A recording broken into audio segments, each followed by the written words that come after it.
Notre société accorde une importance croissante à l'apparence physique. Rejoignant la jante féminine, les hommes y sont également de plus en plus attentifs.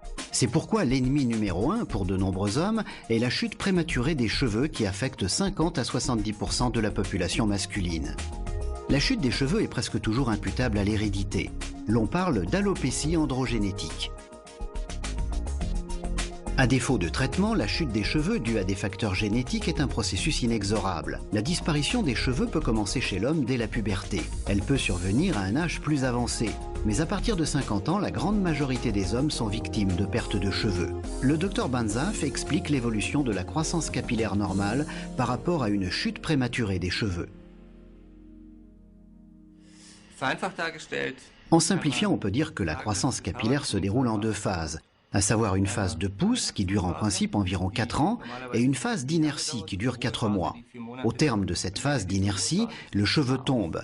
Dans une situation de croissance normale, 85% des cheveux sont en phase de croissance et 15% en phase d'inertie. En cas de chute des cheveux due à des facteurs héréditaires, l'alopécie androgénétique, seuls 60% des cheveux se trouvent en phase de croissance, pour 40% en phase d'inertie. Il tombe donc plus de cheveux que la normale et que les repousse, et les cheveux croissent plus lentement.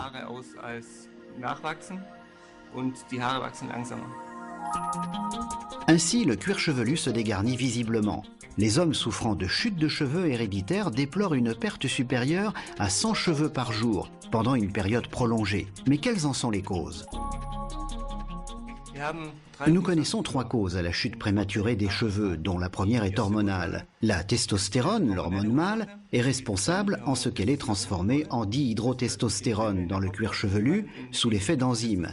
Et la dihydrotestostérone est particulièrement active et provoque une régression des racines capillaires. Une deuxième cause réside dans une irrigation déficiente du cuir chevelu. Les cheveux requièrent un apport optimal de substances nutritives.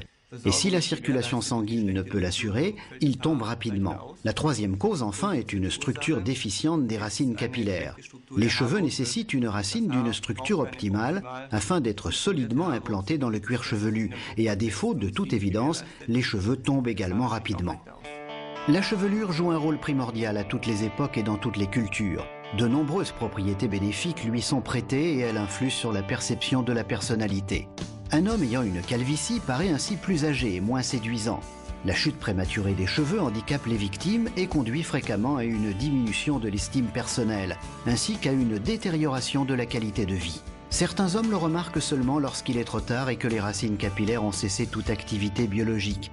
Le développement est toutefois prévisible à l'aide de signes avant-coureurs. Tout commence par une raréfaction des cheveux sur les tempes et au-dessus du front. La densité capillaire s'amenuise ensuite à l'arrière de la tête, puis la limite entre le front et les cheveux recule encore et une calvitie complète finit par s'installer, la plupart du temps rehaussée d'une couronne de cheveux. Êtes-vous prêt à l'accepter ? Souhaitez-vous réellement présenter cette image dans quelques années ? Vous n'avez pas à vous résigner.